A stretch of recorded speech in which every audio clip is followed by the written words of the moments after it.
안녕하세요, 변집사입니다. 오늘은 손해배상 소송에서 가족이 간병을 한 경우에 개업이 손해를 인정받을 수 있는지에 대해서 알아보겠습니다. 이 주제는 교통사고나 의료사고 등으로 인해서 피해자가 장기간 간병이 필요한 상황에서 간병인을 사용하지 않고 가족이 직접 간병을 제공한 경우에 그 비용을 손해배상 청구 시 인정받을 수 있을지에 대한 것입니다. 먼저 개업이 손해에 대해서 알아보겠습니다. 개업이는 피해자가 사고로 인해 일상생활을 영위하기가 어려워서 타인의 도움이 필요한 경우 그 간병에 소요되는 비용을 말합니다. 이러한 개업이는 피해자의 신체적, 정신적 상태에 따라서 필요성이 결정되고 손해배상 청구 시에 중요한 요소로 고려됩니다. 특히 다친 사람이 65세 이상이라서 일반적인 손해배상액 산정 기준에 따르면 수입 상실이 없다고 판단돼서 치료비와 위자료 외에는 특별히 청구할 것이 없는 사건의 경우 개업인은 손해배상 소송에서 가장 큰 쟁점이 됩니다. 그리고 뇌나 척추를 다쳐서 마비 증상으로 사실상 죽을 때까지 간병을 받아야 하는 경우 역시 개업일을 어느 정도로 인정받을 수 있는지가 소송의 가장 큰 핵심이 됩니다.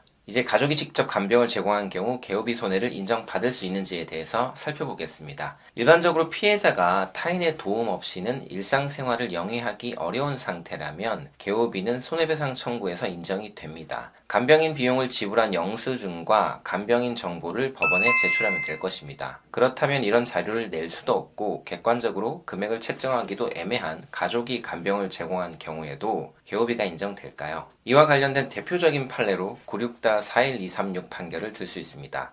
이 판결에서는 다음과 같은 내용을 다루고 있습니다. 피해자는 사고로 뇌를 크게 다쳐서 여러 차례 수술을 받았습니다. 피해자에게 간병이 필요한지에 대해서 법원 감정이 이루어졌는데 감정인은 피해자가 이동, 음식물 섭취, 착탈이, 배뇨 배변 등 일상의 기본적인 생활에 관해서는 다른 사람의 도움을 받을 필요가 없이 자력으로 가능하지만 뇌를 다친 후유증으로 인해서 충동적이고 공격적인 행동을 보이기 때문에 5년 정도는 간병이 필요하다는 의견을 밝혔습니다. 그런데 2심 법원은 이를 두고 가족이 수시로 도와주는 정도로 충분하다고 보고 개업이 손해를 전혀 인정하지 않았었는데요. 이에 대해서 대법원은 직업적인 개호인이 도와주는 것만이 개호에 해당하는 것이 아니라 가족들이 수시로 도와주는 정도의 것도 개호에 해당한다고 판시했습니다. 즉, 가족이 간병을 제공한 경우에도 개업이 손해를 인정해야 한다는 것입니다.